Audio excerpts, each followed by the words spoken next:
But let's be honest. Looks can be deceived because behind that perfect persona is a world of brokenness. Just like everyone else.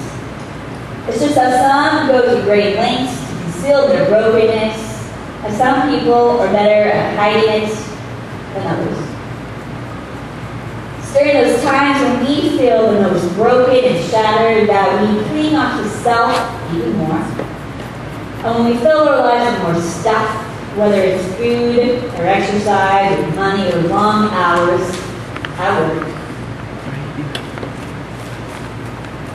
we think we are filling a certain void and that it will make us happy and fulfilled because we work hard and we deserve it. The truth be told, our stuff does make us happy and we do feel better.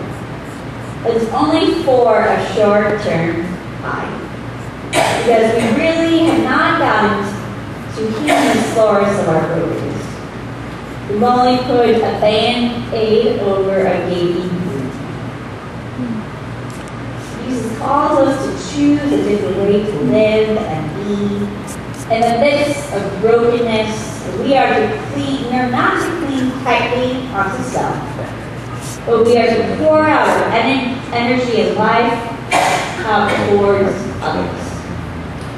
Just like the wounds and vulnerability of Jesus was a source of great strength and wisdom, we are called to use our brokenness to heal the brokenness in others. It's what it means to be the greatest according to Jesus. To seek to heal the broken people of the world, to reconfigure the systems and structures that keep broken people broken. To be a servant, we need to be the least concerned with getting ahead ourselves, getting ourselves ahead in life. Because when we concentrate too much on ourselves, we have just leftover room and energy to concentrate on the needs and joy and healing of others. Jesus' call to serve is not an instruction to forget about ourselves and our own well-being and joy. But it should never be at the expense of another's well-being and joy. God is so very clear about that. There's no middle way. We've all had moments when we've said no to the message of acquiring more stuff and self-preservation, and we chose to meet another need before our very own. In such moments, we experience the truth of Jesus' words, and he tells us that the greatest among us will become a servant. During this time, we evaluate another's needs and put them before our very own. We did so not because we desire a reward or anything in return. Instead, we did so because we believed it was right and good to serve and to help another. And as a result, we were blessed. And our sense of purpose and meaning and fulfillment in life was renewed.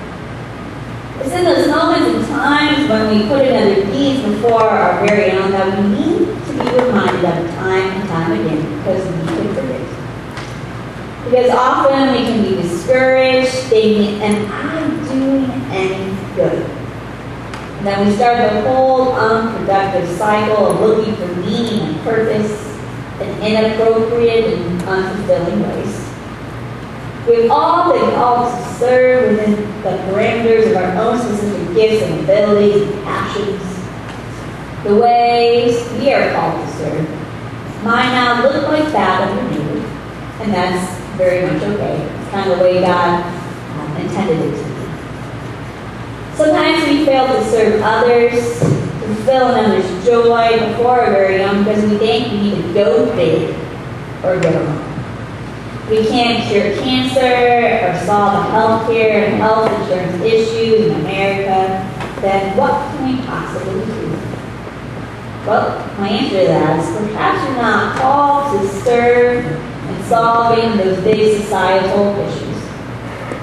We all need to pray and be aware of the unjust structures that perpetuate injustice for all of God's people. But maybe your calling is to serve in a simpler way. whether it's at a local nursing home, sitting with residents whose families are far away, or bagging up some groceries for a family who is hungry, or filling up a backpack for a child to ensure they will have food over the weekend, or serving a hot meal to someone who would otherwise go without, or growing a garden where food will be given to those who readily don't have fresh vegetables available, or providing Christmas presents for children who would otherwise go without. Or perhaps it's helping to address a great need of homelessness and poverty and want. So they're just some of the ways that we as a church and as individuals serve those around us. And thanks be to God for that and all of you and your work and efforts as we live into our mission of being committed to spreading the good news of the love of Christ through service to all. This popular prayer from St. Francis sums up what Jesus professes to be true in our scripture so very beautiful. Lord, make me an instrument of your peace. Where there is hatred, let me sow love. Where there is injury, pardon.